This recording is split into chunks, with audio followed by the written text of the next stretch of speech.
여러분 안녕하세요. 오늘 또 뒤샹 강의를 계속 이어서 갈 건데요. 지금 그 뒤에 빛이 너무 강하게 들어 가지고 이렇게 그 카메라 각도도 측면으로 하고 제가 이렇게 앞으로 달려와서 모니터 가까이에서 할 수밖에 없는 점을 이해해 주기 바랍니다.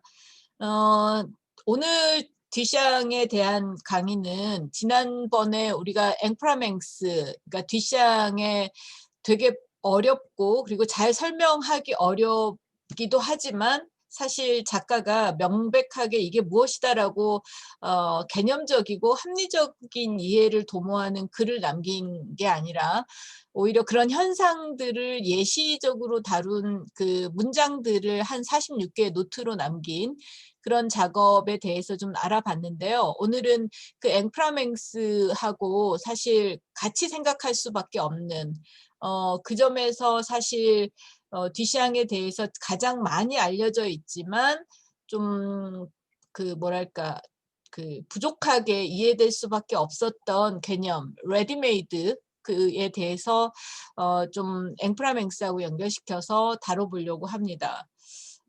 제 얼굴이 빨리 사라지도록 그 화면을 공유해 봅시다. 네. 음. 잠깐만요. PDF를 공유할 건데요. 네. 네. 이 부분입니다. 이제 본론 들어가면 오늘 뒤샹에 대한 논의는 크게 그 뒤샹 하면 거의 일반인들까지도 아는 레디메이드라고 하는 개념 내지는 그 작업들과 또 뒤샹에게 상대적으로 많이 그러니까 논의가 되거나 막 그 유명세를 타지는 않지만 뒤샹의 작업에 굉장히 뿌리 깊게 들어있는 이 에로티시즘 에로티시즘에 대한 내용들을 그 에로티시즘에 대해서 다룬다기보단 그런 작업들이 어떤 작가의 의도라든가 미술과의 관계들 속에서 그리고 남성, 여성 그리고 남녀의 어떤 그 이분법적 구분이 아닌 것으로서의 인간 존재들에 대해서 뒤샹이 생각한 것들로 다뤄보고자 합니다. 그러니까 큰 틀에서 보면 레디메이드하고 에로틱 오브제들이라고 하는 주제를 제가 선정을 했는데 이거는 이제 내가 만든 얘기가 아니고요. 이제 뒤샹이 실제로 자기의 작업으로서 명칭을 부여한 거든 아니면 그러한 작업들에 대해서 자신이 개념적으로 논리적으로 설명하지 않으면서 이름을 부여한 것들을 인용해 온 겁니다. 네. 자, 지난주라기보다는 그 지난번 그러니까 마셜 뒤샹으로 사유하기에 세 번째에서도 주로 다뤘던 내용이 이제 앵프라맹스이고 그 앵프라맹스는 뒤샹이 말하고 있는 가장 중요한 요소로서는 극히 아주 미세한 차이들 그 미세한 차이가 그러나 인프라한 그 근본이고 하부에 깔려 있고 한 것들 그런 어떤 그 존재들에 대한 주목이 바로 뒤샹에게는 앵프라맹스, 불어로 앵프라맹스, 영어로 인프라틴이라고 말할 수 있는 거리라고 설명을 했었는데 지금 보여드리는 이 내용들은 46개의 앵프라맹스 노트 중에서 뒤샹이 쓴 46개 앵프라맹스 노트 중에서 5번째, 11번째, 18번째, 28번째, 42번째 그 노트들을 영어로 번역한 걸 가지고 온 겁니다. 네. 몇 가지만 다시 한번 강조하고 싶은 것이 뒤샹은 앵프라맹스 내지는 영어로 인프라틴이 명사가 아니라 형용사다라고 써 놨어요. 그러니까 그걸 이제 논리적으로 우리가 번역하는 게 좀 그 뒤샹의 의도에서는 벗어나는 거라 할지라도 뒤샹이 생각하는 이 인프라와 틴이라고 하는 말을 조어해서 뜻하고자 했던 거는 어떤 명사로서의 그런 결정성, 확고부동함 내지는 실체성 같은 것들이 아니라 형용사, 그러니까 가변적이고 어떤 상태나 질을 설명하는 것 같은 그런 성격이 바로 인프라테인이라고 생각을 한 것 같습니다. 그리고 그런 점에서 되게 또 잘 설명하고 있는 거는 이 인프라테인이 현상이다. 그러니까 본질이 아니라 현상이다라는 데 주목할 필요가 있어요. 그러니까 에센스 내지는 프린시펄 이런 게 아니라 피노메넌이라고 하는 건 현상. 그러니까 우리가 철학적으로나 관념적으로 어떤 편견을 갖고 있냐면 본질은 절대 변하지 않는 것이고 그 본질이 인프라 같은 거라면 그걸 덮고 있는 서페이스, 표면이 바로 현상이고 그 현상은 본질보다는 가변적일 뿐만 아니라 또 믿을 수 없는 것. 왜냐하면 본질이 변하지 않고 있다면 현상은 계속 변하니까 이렇게 생각을 하잖아요. 근데 오히려 디샹은 바로 그렇기 때문에 이 인프라틴이란 그 현상들 계속 가변적이거나 내지는 불안전하거나 불안정하게 변이 속에 있는 어떤 것들이 바로 인프라틴이고 그것이 사실은 본질이다라고 얘기하는 것 같아요. 왜냐하면 본질이 근본적으로 어떤 추상적이고 절대 부동한 것으로 무한한 것으로 있는 것이 아니라 사실은 그러한 계속해서 차이들이 만들어지는 그 어떤 차이의 운동 자체가 근본이다라고 생각을 하는 거죠. 그게 바로 이제 디샹은 앵프라맹스로 주장하고 싶었던 것들이고 그것이 세계의 어떤 이치라고 본 거라고 생각합니다. 그리고 그것은 명사형이 아니라 형용사형이다 이렇게 써놓은 거죠. 그 다음에 인프라틴을 분철을 해놓은 노트가 보이죠. 인프라와 틴 내지는 불어로 앵프라와 맹스 그것들은 트랜스페어런시 투명하다라고 얘기를 했는데요. 여러분 이걸 생각하면 좋을 것 같아요. 현상은 나타난 것을 현상이라고 하거든요. 철학에서. 그렇다면 투명하다는 것도 나타나 있는 것 자체로는 우리가 확인할 수 있고 눈으로 볼 수 있는 거잖아요. 그런 점에서 트랜스페어런시라고 할 수 있는 거예요. 은밀한 것, 감춰진 것, 본질로서 숨겨진 것 이런 게 아니라 트랜스페어런시, 관통하고 보여지고 투명하게 비춰지는 것들. 그게 바로 인프라틴이다라고 얘기하는 거죠. 그러니까 이를테면 지난 강의에서 예를 들었던 디샹이 예를 들었던 것 같은 그 일란성 쌍둥이라는 것도 사실은 비나메논으로 그러니까 나타나 있는 현상으로 보면 차이가 보이는 거예요. 분명히 비슷하다고 우리가 뭐 모르겠네라고 하지만 분명히 나타나 있는 차이가 있는 거죠. 그게 바로 투명하게 비치는 거잖아요. 그래서 차이 그리고 미세한 균열, 갭 이게 바로 인프라틴이다.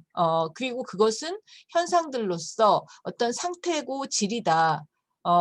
그리고 그거는 감춰져 있는 게 아니라 나타나 있다라는 의미에서의 트랜스페어런시를 얘기할 수 있는 거죠. 자, 그다음에 오늘 우리가 다루려고 하는 이 레디메이드도 뭐 많은 얘기에서는 레디메이드 그럼 기성품이라고만 우리가 이제 이해를 했잖아요. 그리고 그게 틀린 게 아니죠. 그러나 사실 디샹이 자신의 예술로서 레디메이드라고 할 때는 사실은 그냥 그 슈퍼마켓에서 파는 기성품을 얘기하는 게 아니잖아요. 그 슈퍼마켓이나 내지는 그 화장실용 변기, 도기를 파는 그런 가게들에서의 남성용 소변기가 아닌 것들을 자신이 미술로 생각하고 있기 때문에 레디메이드는 사실은 인프라틴을 갖고 있는 거죠. 의미의 인프라틴이 있는 거죠. 기능에 그리고 우리가 그것을 무엇으로 볼 것인가 관점의 인프라틴이 있는 겁니다. 그런 점에서 사실 디샹의 인프라틴 내지는 앵프라맹스는 레디메이드하고 뗄래야 뗄 수 없는 개념이라고 이해해야 해요. 그것을 디샹이 실제로 그 앵프라맹스 18번째 노트에 써놨습니다. 영어로 얘기하면 두 개의 대량 생산된 오브제가 있다. 근데 그것들 사이에도 분명히 디퍼런스, 차이가 있다. 차원의 차이일 수도 있고 사실은 우리가 현상적으로 나타난 거의 차이도 있죠. 만약에 지난 강의에서도 예를 들었던 것처럼 내 눈앞에 예를 들면 코카콜라 두 개가 대량 생산된 그 캔으로 있다면 그 두 개는 똑같다고 우리는 그냥 생각하지만 사실은 두 존재는 개별이잖아요. 그리고 그 개별이 예를 들면 하나는 어떤 예술가가 선택해서 이거 나의 레디메이드야라고 하는 순간 차원 이동을 하게 된단 말이에요. 그 지점에서 디시앙이 써놓은 게 뭐냐면 두 개의 대량 생산된 오브제도 차이를 갖고 있고 그 차이는 차원의 차이다라고 해놓은 거죠. 그리고 그런 것들을 이를테면 세임 몰드도 이렇게 생각해 보세요. 여러분 이따가 이제 에로틱 오브제 디시앙의 작업들 중에 에로틱 오브제에서 이 몰드가 나오긴 하는데 지금 디시앙이 여기서 말하는 몰드는 방금 내가 예를 든 것처럼 일종의 캐스트가 있는 거예요. 주형이 있는 거예요. 그러니까 예를 들면 우리 눈앞에 그 많은 코카콜라 알루미늄 캔이 있다면 그 캔은 똑같이 형태와 크기와 이런 것들로 만들어지는 몰드라는 거죠. 그런 점에서 똑같이 만들어진 주형태를 갖고 있는 대량 생산된 사물들 안에서도 분명한 차이라는 게 있다. 존재론적 차이가 있다. 이렇게 이해할 수 있는 겁니다. 그걸 써놓은 거예요. 그다음에 이 부분이 이제 이따가 에로틱 오브제하고 연결될 수 있는 건데 인프라틴 해놓고 디시앙이 이걸 애무하다라는 그 동사하고 연결시켜 놨어요.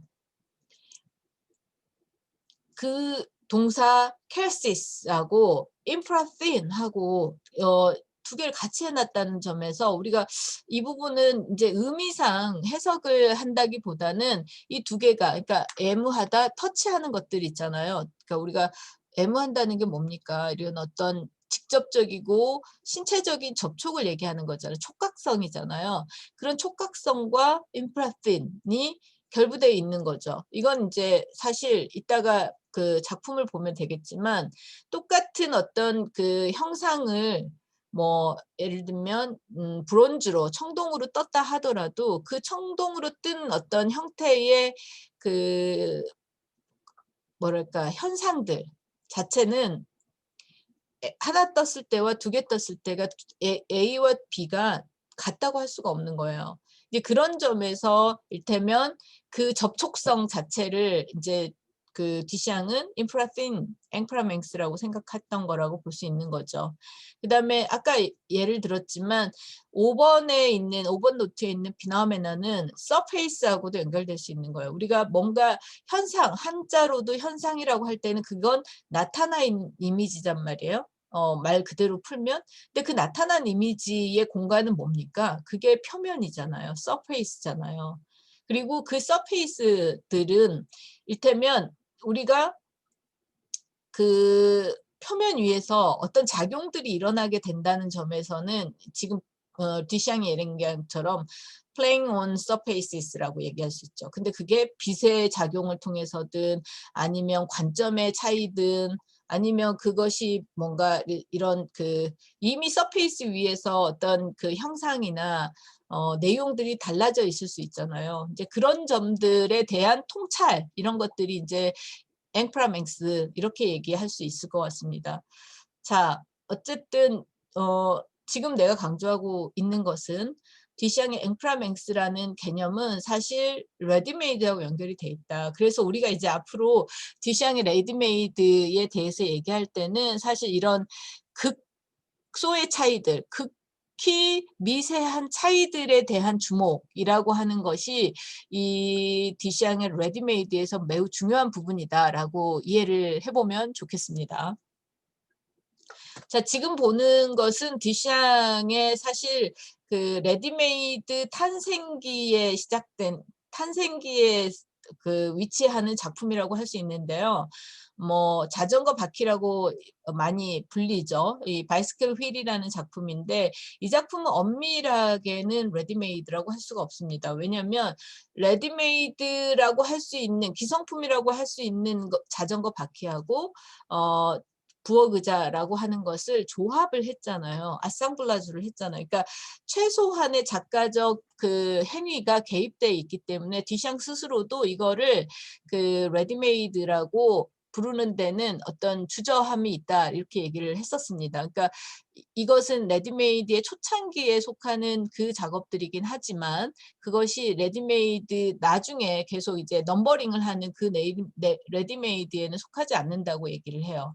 어쨌든 이 뒤샹이 어느 날 이렇게 우연찮게 이 자전거 바퀴를 발견하게 된 겁니다. 그리고 그거를 자신이 아틀리에로 자기 작업실로 가져가야겠다라는 생각이 들었대요. 그리고 그 생각이 상당히 마음에 들어서 가지고 와서 부엌 의자하고 결합을 시킨 거예요.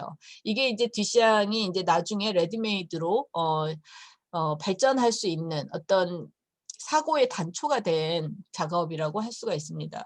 사실 그리고 이건 지금 1913년에 이제 이 작업이 레디메이드가 그 자전거 바퀴라고 하는 그 물질을 통해서 시도가 된 첫 번째 사례인데 1913년 이후 1951년 그러니까 뒤샹이 이미 뉴욕에 자리를 잡고 올로로서의 어떤 그 예술가의 대접을 받으면서도 겉으로 드러난 상황에서는 가장 그 작업을 안 하는 미술가 그리고 사회적 활동을 안 하는 미술가 은둔형 미술가처럼 됐던 시점쯤에 그 유명한 앙리 까르띠에 브레송이 찍은 뒤샹의 사진인데요. 이 사진 속에서도 우리가 발견하게 되는 건 앞에 봤던 바이스클 휠 작업이죠. 근데 이거는 복제된 겁니다. 이 시기에는. 그러니까 뒤샹은 사실 아틀리에에 자전거 바퀴를 가져온다는 내 생각이 참 마음에 들어서 이거를 시도했어라고 했던 1913년으로부터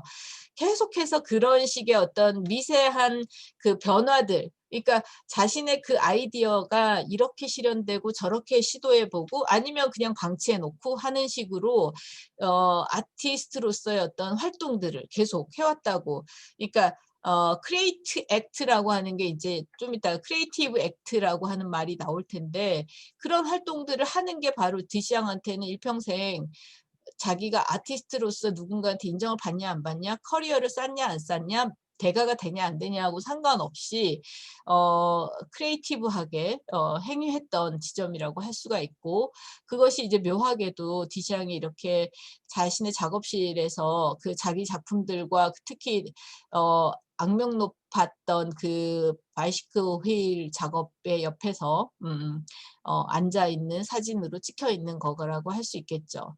이 그 약간 꽃갈 같아 보이는 것도 상당히 흥미로운데 사실은 1910년대에 그 스위스 쭈리히에서 다다가 카바라 볼테르에서 이런 행위예술을 시도하거든요. 근데 그때 했던 그 행위예술 중에 이렇게 종이를 말아서 이렇게 머리에 꽃갈처럼 쓰고 몸에도 이렇게 마치 깡통 인형처럼 한 그런 퍼포먼스가 있었는데 이 모자는 분명히 그거를 환기시키는 부분이 분명히 있습니다. 자, 뒤샹의 그 제일 유명한 레디메이드를 꼽으라 그러면 당연히 이 작품을 꼽겠죠. 이게 이제 앞에서도 내가 강의에서 다뤘지만 파운테인이라는 작품이잖아요. 근데 이 샘이라는 작품을 이제 개념적으로 보면 이 여성을 어떤 성적인 그 은유물로 그러니까 뭐 뭔가 이렇게 여성적 그 에너지라든가 아니면 순수 이런 것들이 뿜어져 나오는 원천으로서의 샘 이런 것들이 굉장히 서양 미술사 안에서 누드, 여성 누드의 메타포로 등장을 많이 했었단 말이에요. 그런 지점에서 뒤샹이 이 작품을 파운테인이라고 제목을 붙인 것도 상당히 크리티컬한 지점이 있다 이렇게 얘기할 수 있는데 또 다른 한편으로는 앵프라맹스의 개념으로 생각할 수 있는 거죠. 이를테면 도기상에서 팔고 있는 이 남성용 화장실 변기와 뒤샹이 그거를 미술 제도의 속으로 가지고 와서 작품이라고 제시할 때 그것도 실제 작가가 아니라 가상의 익명의 작가 그리고 분명히 서명이 돼 있기 때문에 그 가상인지 진짜인지 모르겠는 어떤 안 머트라는 사람의 작품으로서의 가치 같은 것들을 계속 이렇게 변주하는 게 가능해진 게 이 파운테인이라는 작품이잖아요. 근데 이 작품에서 우리가 이제 내가 여러분한테 질문을 던지고 싶은 부분은 이런 거죠. 무엇이 예술을 예술이게 하는가? 이제 우리가 이렇게 되면 예술이 뭐죠?라고 질문하면 가장 난감해지잖아요. 특히 전문가들이 오히려 난감해집니다. 일반인들은 오히려 그림요 뭐라든가 뭐 미술관에 가면 보는 거요 뭐 이런 식으로 한다면 오히려 생각이 많고 공부를 많이 한 사람들일수록 오히려 이 예술이 무엇인지에 대한 답을 심플하게 하기가 어려워지죠. 왜냐하면 많이 알아서라기보다는 그 많은 것들이 사실은 하나의 어떤 정체로 What is an art? 뭐라든가 어떤 게 예술이야라고 질문한다든가 할 때 심플하고 단순하게 답변하지 못하게 하는 그 복합성이 있기 때문이지 않습니까? 근데 그거의 연장선상에서 그럼 작가는 누구지? 예술가는 누구지? 라고 할 때도 누가 어떻게 하면 예술가가 되지? 비평을 받으면 되나? 전시에 초대받으면 되나? 이런 식으로 미술대학을 나오면 되나? 뭐 이런 질문들이 끊임없이 이어질 수밖에 없잖아요. 근데 뒷샹의 답은 사실은 그러한 소위 변수, 그러니까 어떤 작가들이 뭔가를 했을 때 그게 미술로서 제시되는 게 매번 달라진다는 점에서 그게 변수라면 수학에서 그 변수들을 이끌고 있는 어떤 계수가 있다는 거예요. 그 계수가 바로 art coefficient라고 하는 계수로서의 예술이라는 거죠. 그러니까 변수들을 작동시키게 하는 그 뭔지 모르겠는 어떤 상수로서의 계수 같은 것들이죠. 그러니까 수학에서 보면 예를 들어서 2x 제곱이라고 하는 그 수식이 있다고 치자고요. 그러면 2는 계수예요. x는 변수고, 그런 식으로, 그러니까 어떤 변수가 이걸로 계속 그 소위 곱해진다든가 하면서 답이 나오게 되잖아요. 어떤 변화된 어떤 숫자들이 되잖아요. 근데 그 변하지 않고 있는 그 계수가 바로 이제 그 우리가 아트에 대해서 고정관념으로 아니면 누대에 걸친 역사 속에서 이어지면서도 변주해 왔던 어떤 그 줄기 같은 것들이 바로 이 코이피션트인 거예요. 아트 코이피션트라고 할 수 있는데 이 말은 내가 쓴 게 아니라 뒤샹이 쓴 겁니다. 뒤샹이 개수로서의 예술이란 말을 그 앵프라맹스 노트에 썼어요. 그래서 우리가 그 생각을 해볼 수 있는 거죠. 뒤샹이 무엇이 예술인가라고 했을 때 사실은 잠재적으로 아니면 사람들의 인식과 습관과 제도들 속에서 명확하게 한 단어나 문장으로 아니면 하나의 유형으로 제시할 수 없지만 그것들을 관통하는 어떤 그 연관성 내지는 잠재적 어떤 의미들이 바로 뒤샹한테는 예술을 예술이게 하는 무엇인 거죠. 그러나 그것만으로 되는 게 아니라 그것이 개수가 변수하고 결합을 할 때에만 예술이 지금 현재의 예술이 나타난다고 본 거입니다. 자, 근데 그거를 보여주는 그 뒤샹의 노트가 있어요. 사실 뒤샹이 이렇게 얘기하고 있습니다. 나의 소변기 샘은 취미에 대한 문제를 실험적으로 즐기려는 생각에서 나왔다. 여기서 여러분 취미라는 말을 당연히 알겠지만 여기서 취미는 사실 합의가 아니에요. 그게 아니라 맛있는 거 먹으러 다니는 취미 이런 게 아니라 미학에서 말하는 테이스트를 말합니다. 취향, 취미 내지는 미감 같은 것들. 그러니까 저 사람은 예술 작품에 대한 취미가 있어요 라고 할 때처럼 특정한 어떤 미학적인 감각 그리고 지각, 판단, 선호 그 교육받은 어떤 그 입장 같은 것들을 테이스트라고 할 수 있는데 그 테이스트에 대해서 아트에 대한 테이스트가 있는데 그런 아트에 대한 테이스트를 실험적으로 즐기기 위해서 나는 소변기를 샘이라고 제목을 붙여서 제시한 거다. 근데 그때 DC양의 가장 중요한 의도는 뭐냐면 사람들이 그걸 보고서 기존의 이 테이스트, 좋은 취향, 좋은 취미라고 할 때 그 편입될 수 있는 오브제가 아니라 오히려 그로부터 상당히 반감을 불러일으키는 오히려 모욕당하는 것 같은 내지는 가장 뭔가 퇴폐적이거나 지저분하거나 불경하거나 불편하거나 이런 어떤 그 감각과 정서와 판단을 유발하는 어떤 오브제를 고른 거예요. 그게 바로 작가의 의도였던 거죠. 왜 그랬겠냐라고 했을 때 뒤샹의 이제 진짜 반예술, 엔타이 아트의 태도가 보이는데요. 이제까지 예술적으로 즐길 수 있는 어떤 쾌락은 자기가 보기에는 위험하기 때문이라고 얘기합니다. 왜 위험한가? 그 쾌락들은 가장 보수적이고 가장 방어적으로, 그러니까 소위 그 누대에 걸친 미술의 역사들 속에서, 그리고 특히 그 미술의 역사가 소위 강한 자들, 주권자들, 권력자들 내지는 뭐 종교라든가 부나 명예를 중심으로 형성된 역사였기 때문에 거기서 말하는 예술성이라든가 예술적인 즐거움이나 예술적인 아름다움이나 이런 것들은 보수적이고 방어적이고, 그렇게 해서 새로운 어떤 시도들이라든가 다음 세대들의 어떤 그 모색을 받아들이지 않기 때문에, 오히려 그렇게 하면서 그 좁은 미의 왕국에 갇히기 때문에 오히려 뒤샹은 위험하다고 보는 겁니다. 그리고 그 갇힌 곳에서 미가 부패할 것이기 때문에. 그래서 뒤샹은 오히려 예술적 쾌락은 위험하다. 예를 들면 눈으로 보고, 눈으로 망막으로 봤을 때 보고 아름답다, 즐겁다. 예를 들면 앵그리의 그 파운테인 그 소녀의 그 누드를 보면서 와, 정말 멋진 그 신화적 세계를 보는 것 같습니다. 이렇게 하는 순간 이미 사고가 퇴행하는 것처럼 볼 수 있다는 겁니다. 뒤샹은 그게 위험하다고 본 거예요. 그래서 자신은 오히려 그렇게 사람들이 바로 보고 즐기고 감탄하고 경이롭게 존중할 만한 오브제가 아니라 오히려 모욕당하는 것 같고 파괴적이고 도발하는 것 같은 오브제를 골랐다는 거죠. 근데 이제 뒤샹의 마지막 문장을 읽어보세요.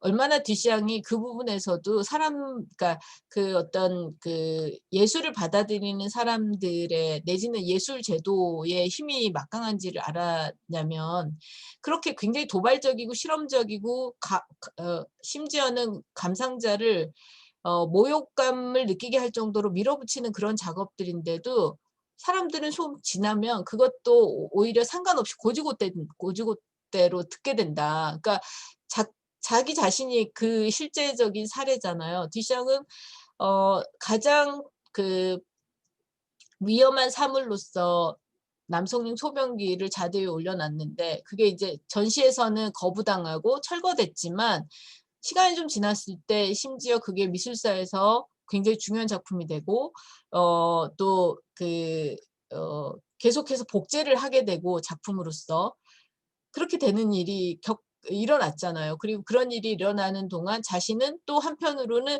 미술계와 미술을 그만하겠다고 음악 뒤로 사라졌는데도 불구하고 끊임없이 자기가 거기에 발 담그고 있다는 걸 스스로 아는 거죠. 그런 모순들 자체도 이제 뒤샹한테는 사실은 스스로 자기 스스로를 성찰하는 리플렉션하는 지점에서 파악하게 된 지적 논리라고 할 수 있는 거죠. 자, 지금 여기서 말하는 그것은 사실은 이 작품이에요. 이 제목이 In Advance of the Broken Arm, 부러진 팔의 앞에 서서 뭐 이런 식으로 번역할 수 있는 건데요. 이 작품을 지금 뒤샹이 이렇게 회고하고 있습니다. 1915년에 미국에서 다른 오브제들을 선택하면서 이루어졌다. 그러니까 뉴욕에서 뒤샹이 어느 날 그 철물점에서 이 초대형 눈을 치우는 삽 있잖아요. 눈이 많이 왔을 때 눈을 퍼서 버리는 저 삽을 샀다고 합니다. 그리고 그 삽을 사서 이제 작업실로 가져와서 이걸 레디메이드라고 해야 되겠어라고 했다는 거죠. 레디메이드란 단어가 떠올랐다.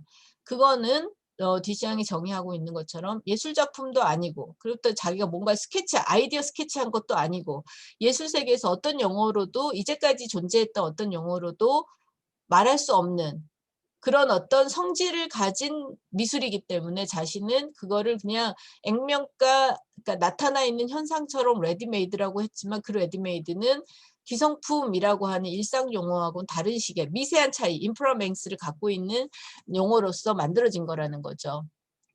자, 근데 여기서 앞에서도 얘기했던 것처럼 우리가 미술에 대해서 특히 쾌락적인 부분, 예술적 쾌락, 내지는 망막을 즐겁게 해주는 것들로서의 위험성을 본인은 매우 경계를 했기 때문에 오히려 레디메이드를 선택함으로써 그런 어떤 망막적 즐거움이나 아름다움에 대한 그 도락을 피할 수 있었다고 얘기하는 거죠. 그래서 레디메이드를 선택한 건 사실 어떤 미학적 즐거움을 의식하고 한 건 아니다.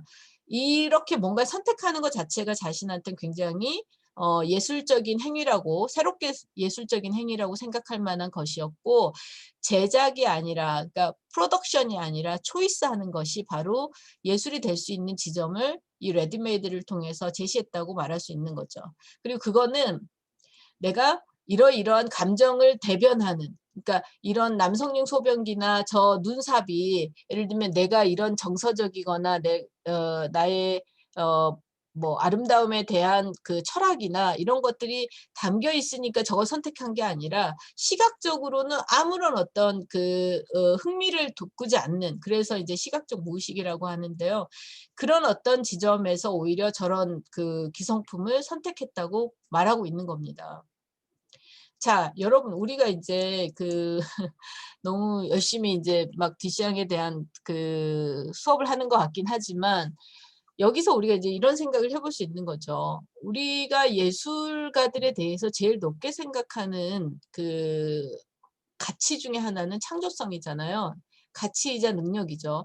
근데 그런 창조성이라고 하는 거에 대해서 뒤샹이 매우 의심스러워했다는 걸 알 수가 있어요. 그게 대표적으로 이제 이 레디메이드를 제시하는 것부터가 우리가 이제 뒤샹의 그 창조성에 대한 의심이 발견되는 지점이죠. 그러니까 뒤샹이 가장 중요하게 생각하는 것은 사실은 시각적으로 봤을 때 발견할 수 있는 창조성이 아니라 그런 창조성에 대한 의심 자체를 통해서 창조적인 생각, 아이디어 내지는 그 아이디어와 생각이 행위로 이어지는 거를 모색했다고 말할 수 있을 것 같아요. 그리고 그것이 앞에서도 제가 뒤샹에 대한 이런 영상 속에서 강의 속에서 얘기한 것처럼 뒤샹은 예술가가 어떤 의도를 갖고서 무엇을 한다고 하는 것이 사실 감상자한테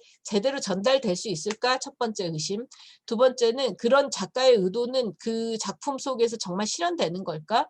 예를 들면 A라는 의도를 갖고 있으면 A 다시로 작품이 실현되는가? 사실은 작품이야말로 그 작가를 계속 배신하면서 작가의 어떤 실현 능력하고 의도하고 그 갭을 만들어내는 지점이 아닌가 이런 생각을 했다는 거죠. 그리고 그것이 뒤샹으로서는 이런 위드 히든 노이즈라는 작품 앞에서 내가 다뤘는데 위드 히든 노이즈 같은 작품을 하게 된 되게 중요한 지적인 의도라고 할 수 있는 거죠. 말하자면 어떤 오브제 작품을 만드는 게 미술에서 되게 일반화돼 있고 당연한 방식이라면 그걸 만드는 게 아니라 조립하는 것, 그리고 그 안에 담기는 게 예술가의 어떤 손길이 구현해내는 예술 작품의 가치, 의도, 뜻 이게 아니라 남이 거기다 집어넣은 어떤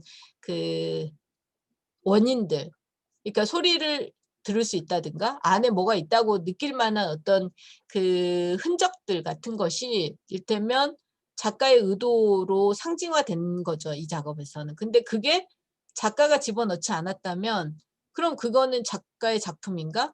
작가는 그럼 뭘 하는 존재지? 이런 질문을 던질 수 있는 게 이 위드 히든 노이즈란 말이죠. 이 지점에서 뒤샹의 작업에서 여기서 말하는 것처럼 레디메이드도 사실은 눈으로 우리가 확인하거나 물질적으로 지각할 수 없는 작가의 의도, 그리고 그 작가의 의도는 사실은 작품으로 구현됐을 때하고는 분명한 갭, 뭐 요즘에 유행하는 말로는 동어 반복인데 갭 차이 같은 것들을 의도한 거죠. 그래서 이때도 이 작업 위드 히든 노이즈에 대해서도 뒤샹이 이렇게 노트를 남겼어요. 발터 아렌스버그, 그러니까 아렌스버그 부부의 중에서 남편이죠. 발터 아렌스버그가 실문체 안에 비밀스러운 오브제를 집어넣었는데 이렇게 흔들면 소리가 들린다. 근데 소리가 들리니까 그 안에 존재가 뭐가 있다는 거는 우리가 확인할 수가 있어. 지각으로서 확인할 수 있는데 그것이 무엇인지에 대해서는 발터 아렌스버그 말고는 말을 안 하니까 알 수가 없어. 근데 이 작품은 사실은 듀샹 거야. 그럼 듀샹은 자기의 작품임에도 자기가 그 안에 작품 안에 뭐가 담겨 있는지를 모르는, 작품으로부터 말하자면 소외된 작가라고 말할 수 있는 겁니다. 그게 이제 작가의 사실은 의도인 거죠. 그러니까 여기서 계속 그 일종의 그 메비우스의 띠처럼 작가의 의도가 작가가 알 수 없는 의도였다라는 식으로 계속 그 양면이 하나로 작동하는 디샹의 전략들을 확인할 수가 있습니다. 자, 그게 이제 방금까지 내가 얘기한 그러니까 앵프라맹스와 레디메이드의 연관관계를 지금 이제 오늘은 제가 주제화했는데, 그것들을 디샹이 굉장히 영민하게 또 이미 말을 해놨어요. 1957년에 토크가 하나 있었다고 해요. 크리에이티브 액트라는 토크에서 디샹이 이렇게 그 소위 그 제가 이제 설명하기에는 앵프라맹스와 레디메이드가 결부된 건데 이렇게 얘기를 합니다. 예술에서 인텐션하고 리얼라이제이션, 그러니까 예술에서 어떤 의도가 있다와 그 의도들이 실현되는 거에는 분명히 차이가 있다. 근데 그런 차이를 드러내는 갭, 그 갭이 바로 사실은 우리가 마주하는 그 예술이다. 이렇게 설명합니다. 근데 말이 좀 이상한 것 같지만 사실은 그런 거죠. 그러니까 내가 예를 들면 듀샹을 예를 듭시다. 듀샹을 예를 들어서 듀샹의 이 작품을 봤단 말이에요. 근데 이걸 보고 있는 걸 우리가 이제 이걸 예술이라고 하지만 이건 예술이 그 실현돼 있는 오브제죠. 근데 그 오브제가 또 한편으로는 작가의 의도랑 그 의도들이 물질적으로 실현된 것 간에는 분명한 간극이 있잖아요. 그 간극 자체를 우리는 보게 되는 거죠. 그게 바로 이제 듀샹은 작가가 할 때는 그게 예술이다라고 얘기하고 있는 겁니다. 그래서 듀샹은 이렇게 얘기해요. 예술이 실제로 무엇인가? In reality, 실제로는 무엇인가라는 질문을 한다면 이렇게 우리는 답해야 될 거다. 존재하지 않는 링크. 근데 잃어버린 링크. 말이 좀 이상하죠. 안 되죠. 말이 안 되죠. 존재하지도 않았는데 어떻게 잃어버리겠어요? 그러나 잃어버렸다면 이미 존재하는 뭐가 있는 건가? 이렇게 이제 앞뒤로 계속 얘기해 볼 수 있잖아요. 그런데 존재하지 않는 링크라는 건 사실은 하나의 어떤 관계들로 인과성을 갖지 않는다는 뜻으로 이해할 수 있을 것 같아요. 그런데 하나의 인과성은 아니지만 보이지 않는 내지는 아주 무수하거나 아주 그 이미 사실 넘치기 때문에 아예 없다고도 말할 수 있는 어떤 연관 관계들 속에서 누적돼 있거나 완전히 추상화돼 있는 어떤 연관 관계, 고리, 링크가 있다면 그 링크가 바로 개수로서 코이피션트로서의 아트라고 얘기할 수 있다는 거예요. 그러니까 이건 좀 이제 다소 그 무책임한 발언처럼 들리겠지만 우리가 예를 들면 예술이 무엇이죠? 라고 질문을 받았을 때 답할 수 없는 상태. 그러나 그게 진짜 몰라서라기보다는 수많은 어떤 생각들과 작품들과 작가와 현상들이 떠오르기 때문에 이게 바로 예술이에요 라고 답할 수 없는 어떤 그 상태. 그러니까 애초에 그런 전체적이고 절대적인 링크라는 건 존재하지가 않는데 그렇다 하더라도 그것이 일테면 없어서 존재하지 않는다기보다는 우리가 그것들에 대한 그 신처럼 완벽하고 통찰을 그 한눈에 다 할 수 있는 어떤 연관의 인식을 갖고 있지 않기 때문에 잃어버린 링크. 저는 이걸 잘 설명한 것 같은데 여러분 곰곰이 좀 곱씹어 보세요. 지금 제가 설명한 내용을. 그러니까 존재하지 않는 링크라는 건 사실은 애초부터 없었다라는 뜻이 아니라 그런 어떤 그 증류되고 완벽하게 추상화되고 절대화된 어떤 링크가 있는 게 아니라는. 그러니까 내가 예술은 무엇이지라고 질문을 던질 때 이미 우리가 머릿속에 어떤 하나의 선명하고 절대적인 답을 상정한다면 그런 건 존재하지 않는다는 뜻이에요. 그러나 그것이 애초부터 존재하지 않지만 우리가 그거에 대한 어떤 그 지향성을 갖고 있다는 점에서는 내가 지금 말할 수 없기에 잃어버린 그런 링크라고 할 수 있습니다. 그래서 이 말도 이제 또 되게 앞에서도 설명한 얘기지만 내가 무엇인가를 보고 있는 것이 예술인 게 아니라 이것이 예술이다라고 하는 어떤 것이 내가 알고 있고 그 잠재적으로 내지는 그런 어떤 예감으로만 갖고 있는 예술에 대한 생각이나 관념이나 태도나 작가나 미적인 거나 하는 것들로부터 얘가 보여주는 어떤 예술성이 차이를 갖고 있잖아요. 그 차이가 바로 사실은 예술이다. 이 말은 이제 너무 간편하게 환원시킬 수 없고 이렇게 복잡하고 어렵게 그냥 떠듬떠듬 중얼중얼 얘기할 수밖에 없는 게 바로 어 예술에 대한 철학적 정의라고 생각하고 디시안 그걸 알고 있었다고 얘기하고 싶고 그 떠듬떠듬 계속해서 지연시켜 가면서 차이를 찾아가면서 얘기하는 게 바로 뭐다? 앵프라맹스다. 이렇게 얘기할 수 있는데 그거를 우리가 주목할 부분은 그리고 가령 여러분이 예를 들면 예술가가 되고자 하신다면 그 되고자 하는 지점이 바로 이 갭인 거예요. 그 갭을 만드는 자기 몫의 갭이 있으면 바로 아티스트가 되고 그 갭에 물질적 실현들이라든가 아니면 개념적인 제시라고 하는 게 바로 작품이 된다고 생각합니다.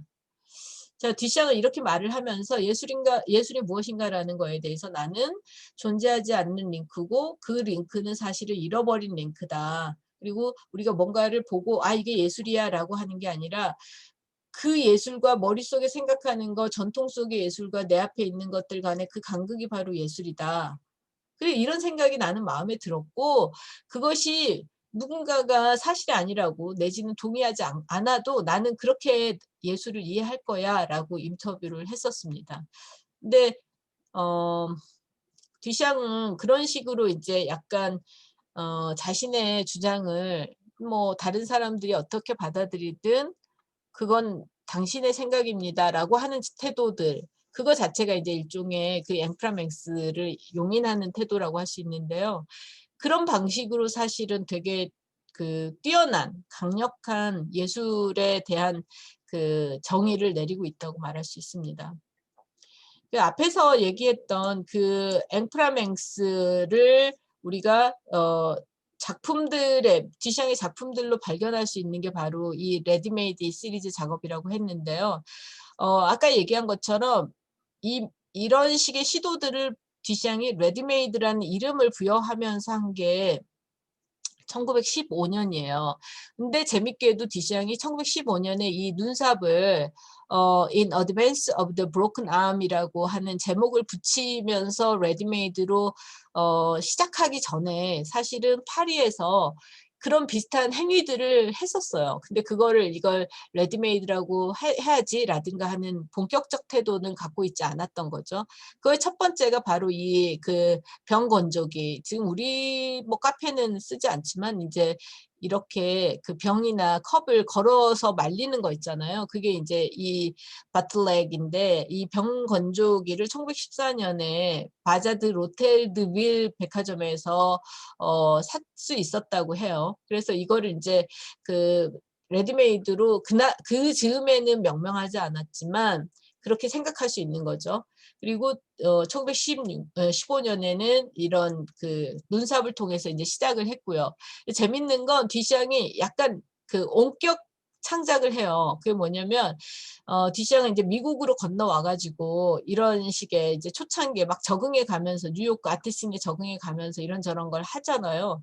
근데 그러면서 자신이 굉장히 아끼는 여동생 쉬잔한테 계속 이렇게 메일을 여러분 그 시기에 유럽 사람들의 주 할 일은 편지 쓰기였어요. 그래서 그런 철학자들끼리도 커레스펀던스라는 서간 서들이 굉장히 많이 출간될 수밖에 없었죠. 근데 우리가 지금 이메일로 왔다 갔다 하는 것처럼. 근데 시잔한테 1916년 1월 15일 그러니까 이 눈삽을 레디메이드로 정한 이후 얼마 안 돼서 이런 편지를 씁니다. 나는 멀리서 레드메이드를 만들려고 해. 네가 나를 도와줘. 그건 뭐냐면 파리 아틀리에에 내가 이 뭐죠? 병 건조기하고 뭐였더라? 잠깐만요. 음, 음.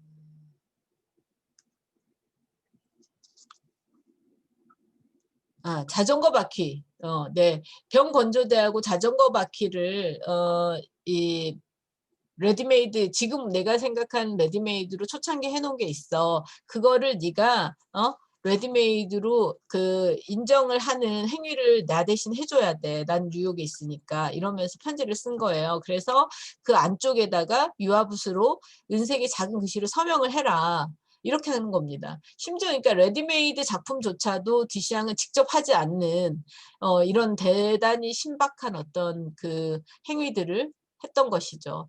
근데 이제 그 많은 사람들이 이런 부분에서 이제 레디메이드 작품 1번, 2번 이런 식의 그 넘버링을 하는데 이제 주목을 많이 하지만 또 한편으로는 좀 이따 얘기하겠지만 디샹이 이런 오브제를 선택할 때 또 한편으로는 아무리 시각적 무관심의 그 입장에서 이런 그 사물들을 선택했다고 하지만 다른 한편으로는 감상자 입장에서는, 보는 사람 입장에서는 이 유사성, 연상작용을 떠올릴 수밖에 없는, 연상작용을 할 수밖에 없는 어떤 사물들을 선택하는 경향이 있어요.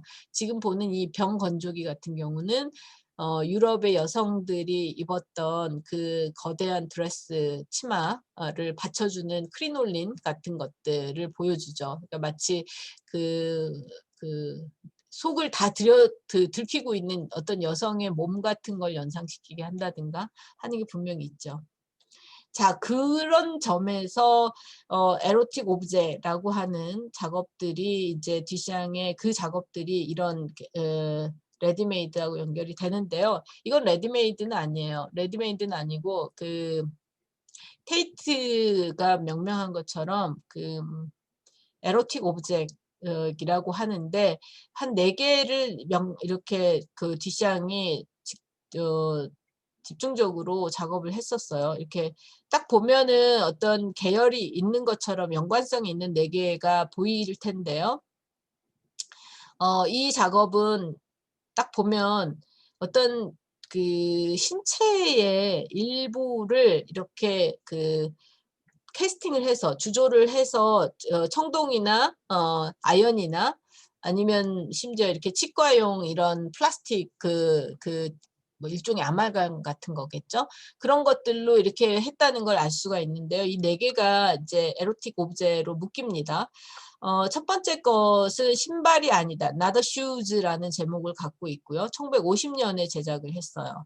그다음에 두 번째 거는 이 female fig leaf, 이렇게 말장난하는 것 같은 게 있는데 female fig leaf, 여성 무화과 잎이라는 제목을 가진 작업이 있고요. 이거는 1961년에 제작을 했고 이거는 다트 오브제, 다트 오브제라는 제목을 갖고 있는데 이게 이제 오브제 다트라고 하는 그 영어 그러니까 불어로 불리거나 영어로 번역해서 오브제 다트 이렇게 번역할 수 있는데 이게 이제 말장난처럼 보이는 거예요. 아트 오브제, 예술 오브제, 미술 오브제 이런 식으로 번역될 수도 있는 거고, 네 번째는 웨지 오브 체스티라고 하는, 그러니까 순결의 쐐기, 되게 이제 여기서 되게 성적인 부분이 등장하는데 이런 작업을 이제 4개가 있습니다. 이걸 이제 에로틱한 사물들 내지는 에로틱한 오브제들 이렇게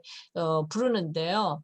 여기서 되게 흥미로운 거는 우리가 뭔가 그 연상하고 있는 것들을 배반하는 제목인 거예요. Not a shoes 그러면 이게 사실은 어떤 부츠 같은 것들을 형태에서 연상할 수 있는데 그거를 not a shoes라고 하면서 사실은 그 내 연상을 부정당하는 게 분명히 있고 그보다 더한 거는 이게 딱 보면 어디 예를 들면 여성의 뭔가 그 둔부의 중앙 부분을 캐스팅한 것 같아 보여요. 그 되게 이렇게 그 섹슈얼한 성적인 어떤 걸 연상시키는데 제목이 나더 슈즈니까 슈즈냐 슈즈 아니냐로 연상작용에 어떤 방해를 받는 거예요.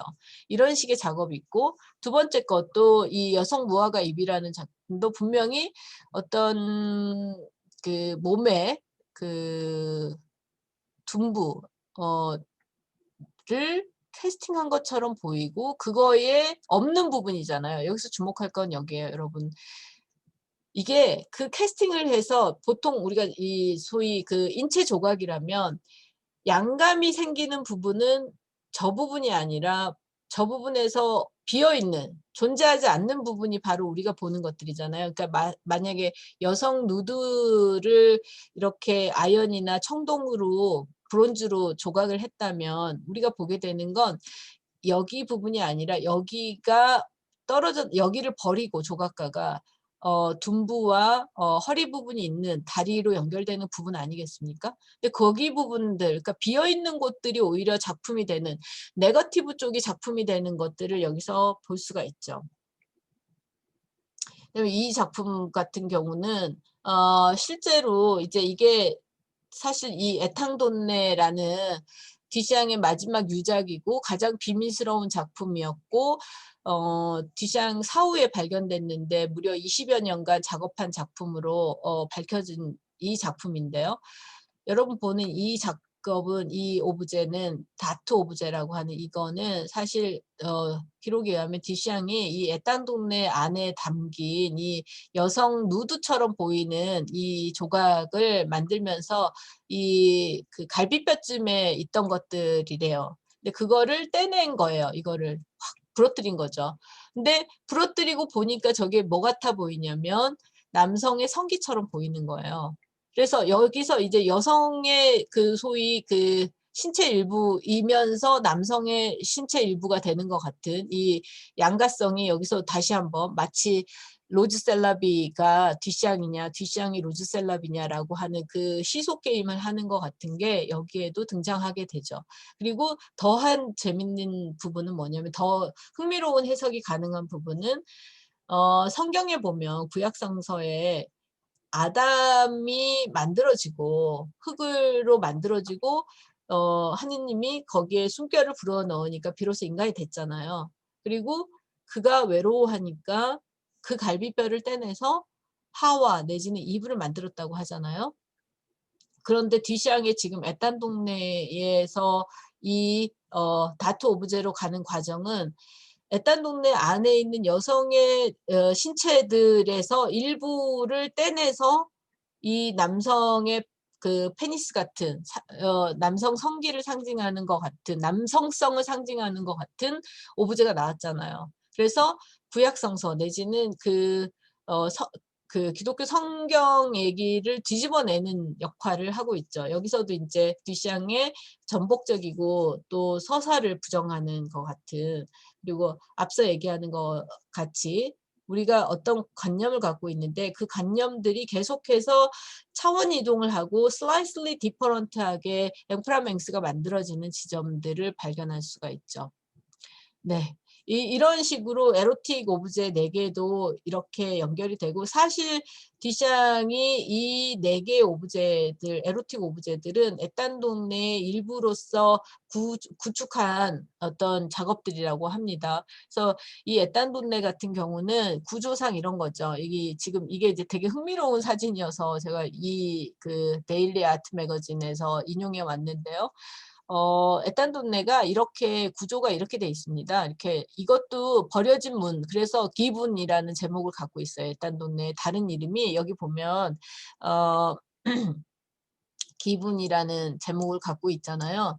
이 기분 주어진 것이라는 뜻인데 그러니까 뒤샹이 만든 게 아니라 뒤샹이 발견해서 레디메이드인 거죠, 일종의. 그런 오래된 그 나무 문을 주워와서 그거를 마치 이런 그 펜스처럼 내지는 진입 장벽처럼 설치를 하고 그 안에다가 이런 그 정경과 아주 알 수 없는 어떤 그 상황을 연출하는 인체를 집어넣는 설치 작업을 한 겁니다. 그림도 그리고 오브제도 만들고 설치도 하고. 근데 이것이 여기가 뭐냐면 이 문에 있는 아주 작은 구멍인 거예요. 그 구멍으로 들여다보면 이런 상황을 보게 되는 거예요. 이게 바로 이제 에탕돈네 작품인데요. 이걸 무려 뒤샹이 20여 년 가까이 1946년부터 1966년 그러니까 죽기 직전까지 한 겁니다. 그래서 이 작업이 이제 그 가장 그 의미심장하면서도 뒷샹이 이제까지 앵크라맹스를 실제로 자기 스스로 크리에이티브 액트로서 창조적인 행위로서 해왔던 어떤 과정의 결산이라고 할 수 있는 작품으로서 이 옛단 돈네가 만들어진 겁니다. 그래서 이 DM은 여러분 다 건드릴 수 없을 것 같고요. 오늘은 여기까지 해서 그다음에 이제 지금 다시 그 돌아가서 보면 이 에딴돈의 작품에 대해서도 다루자고 뭐 노트도 굉장히 많고 해서 다루자고 하면 또 디테일을 굉장히 많이 다뤄야 되는데 오늘 저는 이제 레디메이드를 사실 그렇게 간편하게 기성품을 갖다가 이를테면 좀 그 자리 이동을 하고 예술의 지위를 부여하고 이런 식으로만이 아니라 조금 더 그 풍부하고 듀샹의 그 철학에 버금가는 예술을 이해하는 데서는 앵프라맹스 개념과 연결시켜서 이해를 해야 된다라는 측면에서 이 에탕돈네까지 건드렸으니까 여러분이 그 부분 종합해서 좀 보시면 좋겠습니다. 물론 그런데 듀샹의 이 에로티시즘을 아주 그 모호하고 또 이중화시키는 어떤 태도들이 또 상당히 매력적이잖아요. 이제 그런 지점에서 듀샹이 구사하고 있는 이 인프라씬에 대한 부분들은 정말 가장 흥미롭고 또 계속해서 우리가 이제 어떻게 보면 시각예술에서 시각이라든가 현상이라든가 표면이라고 하는 부분은 현대 철학과 현대 미학으로 오면 계속 중요하고 아주 복잡한 담론을 만들어내는 내용이 돼요. 그러니까 예술에 대해서도 우리가 그 모더니즘까지는 본질, 근본 내지는 아주 단일하고 본질적인 정체성, 아이덴티티에 대해서 당연시하거나 그걸 추구해 왔다면 현대 미학과 철학으로 오면 오히려 그런 그 본질, 보이지 않는 본질이라든가 잡을 수 없는 그 트루스가 아니라 현상으로 나타나는 것들, 현상의 부분들, 표피적인 것들, 이미지의 본질적인 차원이 현상이고 표피이고 그 표피적인 것들의 나타남으로써의 그 변화, 불확실성, 모호성, 다양성을 얘기하거든요. 이제 이런 지점에서 듀샹의 현대성을 얘기할 수가 있고 오늘 제가 얘기하려고 했던 내용들은 레디메이드 자체가 가지고 있는 가장 어떻게 보면 본질적인 것으로서의 차이들 그러니까 시장에서 파는 상품이냐 미술관에서 미술 작가의 작품으로서의 지위냐 이렇게 이제 기능적으로 설명하고 있는 내용들의 하부에 뭐가 논리상 깔려 있는지에 대해서 알아보자는 것이었습니다. 그리고 이것은 왜 이렇게 우리가 그럼 듀샹을 어렵게 알아야 되는가 하면 사실 듀샹이 개수로서의 예술이라는 말 그러니까 아트 코이피션트라고 하는 말에서 읽어낼 수 있는 것처럼 본질적으로 근본적으로 절대 불변하는 것으로서의 초월적이고 완벽한 것으로서 예술이 어딘가 있는 게 아니라 그 예술들에 대한 변수들이 계속 만들어지게 하는 어떤 고정추 같은 것들이 바로 우리의 생각들 속에서 역사들 속에서 각각 예술가들의 실험과 시도들 속에서 이루어졌다. 그것이 바로 우리가 예술이라고 하는 것 아주 모호하고 웅얼웅얼하는 말로서밖에 할 수 없는 예술에 대한 정의다. 이렇게 이해하면 좋을 것 같아요. 그것이 오늘 내가 이 강의들 속에서 여러분들에게 그 강조하고 싶은 근데 이건 예술의 문제만은 아니고요. 지식의 문제이기도 하고 또 과학의 문제이기도 하고 그리고 삶의 문제이기도 한 것 같습니다. 삶의 근본적인 어떤 이유나 동기와 목적이 있는 게 아니라 그것들을 계속 찾아나가는 목적과 가치와 그것들을 찾아나가는 행위 자체, 실천 자체가 삶이다. 이렇게 얘기해야 되겠죠. 네. 오늘은 여러분 여기까지 하겠습니다.